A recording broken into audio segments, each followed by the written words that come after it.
Assalamualaikum warahmatullahi wabarakatuh. Anak-anakku yang saya banggakan, pada pagi hari ini marilah kita berdoa semoga dimudahkan oleh Allah dan nanti yang kita dapatkan menjadi ilmu yang bermanfaat. Amin. Bismillahirrahmanirrahim. Rabbi zidni ilma warzuqni fahma. Rabbi shrah li sadri wa yassir li amri wahlul 'uqdatam min lisani yafqahu qawli. Amin ya rabbal alamin. Manusia adalah makhluk yang pasti membutuhkan pertolongan orang lain. Islam mengajarkan kita untuk tolong-menolong, namun tolong-menolong yang diperintahkan adalah tolong-menolong dalam hal kebaikan dan ketakwaan. Sebaliknya, tolong-menolong dalam hal dosa dan permusuhan merupakan perbuatan yang dilarang. Oleh karena itu, kita harus dapat membedakan mana yang harus ditolong dan mana yang tidak boleh. Anak-anakku yang saya banggakan, isi materi pada pelajaran ini yang pertama adalah membaca surat Al-Maidah ayat 2, yang kedua menulis surat Al-Maidah ayat 2, yang ketiga mengartikan surat Al-Maidah ayat 2, yang keempat kandungan surat Al-Maidah ayat 2, dan yang kelima membaca surat Al-Maidah ayat 3. Yang keenam mengartikan surat Al-Maidah ayat 3, yang ketujuh menulis surat Al-Maidah ayat ketiga, dan yang terakhir adalah kandungan surat Al-Maidah ayat 3. Membaca surat Al-Maidah ayat 2. Surat Al-Maidah adalah salah satu nama surat di dalam Al-Quran. Surat ini termasuk dalam kelompok surat Madaniyah karena diturunkan setelah Nabi Muhammad hijrah ke Madinah. Ciri surat Madaniyah adalah ayat dan suratnya panjang, tidak seperti surat Makkiyah yang ayatnya pendek-pendek. Surat Al-Maidah terdiri dari 120 ayat dan merupakan surat yang kelima di dalam Al-Quran. Nama surat Al-Maidah diambil dari ayat ke-112 yang berarti hidangan atau makanan. Surat ini disebut juga dengan Al-Uqud yang berarti perjanjian. Kata Al-Uqud terdapat pada ayat pertama surat ini yang artinya perjanjian. Allah Subhanahu wa ta'ala memerintahkan manusia untuk menepati janjinya kepada Allah dan kepada sesamanya. Lafaz surat Al-Maidah ayat 2 adalah sebagai berikut. Bismillahirrahmanirrahim. Ya ayyuhalladzina amanu la tuhillu sya'airallahi wala syahrul haram wala syahrul haram walal hadiya walal qalaida wala aminal baital haram wala aminal baital haram yabtaguna fadlan min rabbihim wa ridwana wa idza halaltum fastadu wa la yajrimannakum sana'anu qaumin an saddukum 'anil masjidil harami an ta'tadu wa ta'awanu 'alal birri wat taqwa wa la ta'awanu 'alal itsmi wal 'udwan wattaqullaha innallaha syadidul 'iqab.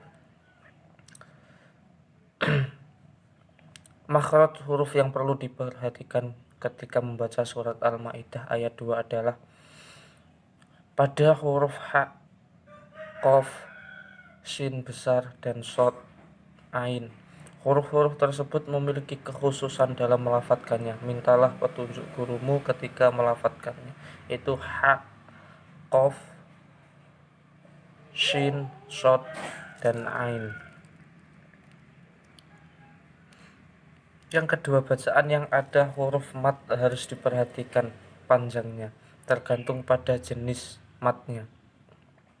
Jenis mat asli atau mat tabi'i. Syadid, al-qalaid, al-haram, saddukum. Al-qalaid itu mat wajib mutasil.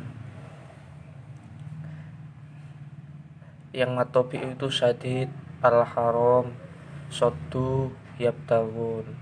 Karena setelah huruf mat itu ada hamzah dan satu kalimat al-qalaid itu mestinya bukan termasuk mat asli atau mat tabi'i, tetapi merupakan mat jaiz mutasil.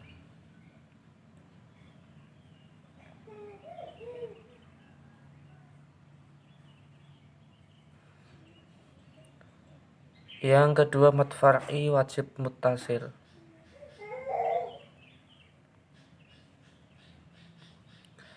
Amanu, aminah, 5 ketukan panjangnya. Mad far'i jaiz mufasil ya ayyuha, juga 5 ketukan. Perhatikan bacaan tajwidnya, kapan dibaca jelas, samar atau mendengar, seperti contoh di bawah ini. Idhar qaumin, an, itu dibaca idhar dan dibaca dengan jelas. Idhar safawi rabbihim waridwana, mim mati bertemu dengan wawu. Halal tum fastotu, mim mati bertemu dengan fa.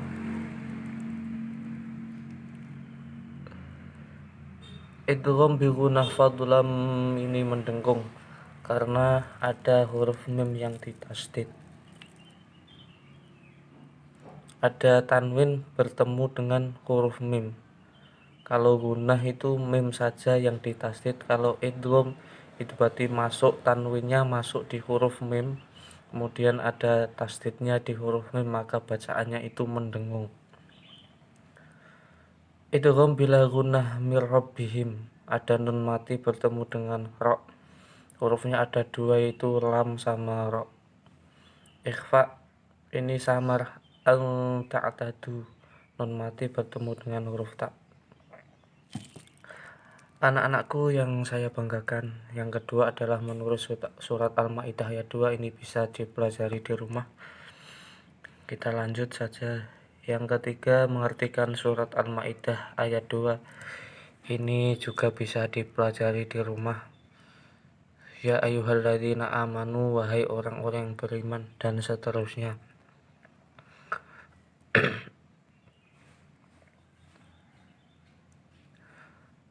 Kemudian kandungan surat Al-Maidah ayat 2. Ayat Al-Maidah ayat 2 ini memiliki beberapa kandungan. Yang pertama adalah perintah untuk taat dan patuh terhadap ajaran Allah. Jika Allah memerintahkan kita untuk melakukan sesuatu, kita harus melaksanakan, seperti beribadah, beramal soleh, berakhlak mulia, dan sebagainya. Kita harus melakukannya dengan niat karena Allah. Sebaliknya, jika Allah melarang suatu perbuatan, kita harus menjauhinya, seperti larangan mencuri, berbohong, durhaka kepada orang tua, dan lain sebagainya. Yang kedua, Allah melarang mengganggu orang yang sedang beribadah. Kita wajib menghormati orang lain yang sedang beribadah. Tidak boleh mengganggu, menghalangi, atau membuat kegaduhan. Yang ketiga, larangan menganiaya orang yang berbuat zalim. Orang-orang yang membenci kita tidak boleh dibalas dengan kebencian terhadapnya. Orang yang berbuat jahat kepada kita tidak boleh dibalas dengan kejahatan pula. Jika kita melakukannya, berarti kita sama jeleknya dengan mereka. Sikap yang baik adalah dengan menasihatinya dan menyadarkan mereka agar berbuat kebaikan. Yang keempat, perintah untuk tolong-menolong dalam kebaikan dan takwa. Tolong-menolong merupakan kewajiban setiap orang kepada sesama. Selama untuk tujuan kebaikan dan takwa, kita harus saling tolong-menolong meskipun dengan orang yang berbeda agama dengan kita. Yang kelima, larangan untuk tolong-menolong dalam kejahatan. Kejahatan dalam bentuk apapun adalah perbuatan dosa dan harus dijauhi. Meskipun yang mengajak adalah teman dekat kita, Allah akan berikan siksaan kepada pelaku kejahatan dan orang-orang yang membantunya. Yang kelima, membaca surat Al-Maidah ayat 3. Bismillahirrahmanirrahim. Hurimat alaikumul maitatu waddamu wa lahmul khinziri wa ma uhilla li ghairillahi bih wal munkhaniqatu wal mawqudatu wal mutaradiyatu wan natihatu wa ma akala sabu'u illa ma dhakkaitum wa ma dhubiha 'alan nusubi wa antastaqsimu bil azlam dzalikum fisq. Al yawma ya'isal ladzina kafaru min dinikum fala takhshawhum wakhshawun. Al yawma akmaltu lakum dinakum wa atmamtu 'alaikum ni'mati wa raditu lakumul islam dinan. Faman iturra fi makhmasatin ghairu mutajanifil itsmin fa innallaha ghafurur rahim. Shadaqallahul azim. Agar bacaan fasih, perhatikan cara pengucapan huruf makhraj. Sama seperti tadi, yaitu makhraj kita perhatikan lagi, tanda waqaf juga kita perhatikan. Yang keenam, mengartikan surat Al-Maidah ayat 3. Ini bisa dipelajari dan dilihat.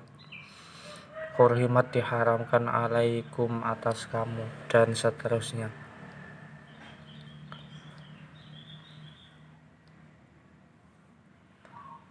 Menulis surat Al-Maidah ayat 3 ini bisa dipelajari untuk anak-anakku berlatih menulis dari rumah. Menulis ayat Al-Quran dalam hal ini adalah surat Al-Maidah ayat 3.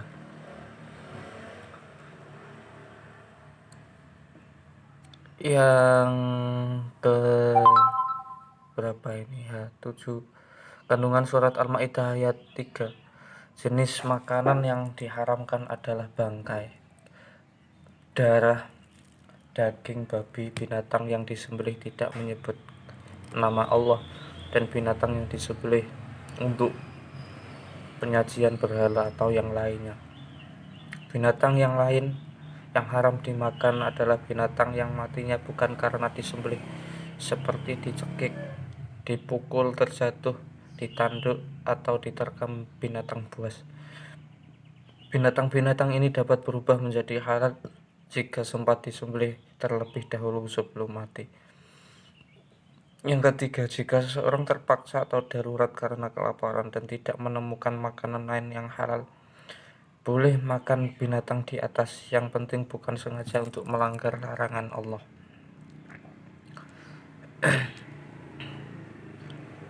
Anak-anakku, mungkin itu yang dapat saya sampaikan. Semoga sedikit apa yang saya sampaikan ada guna dan manfaatnya. Dan saya akhiri, Assalamualaikum warahmatullahi wabarakatuh.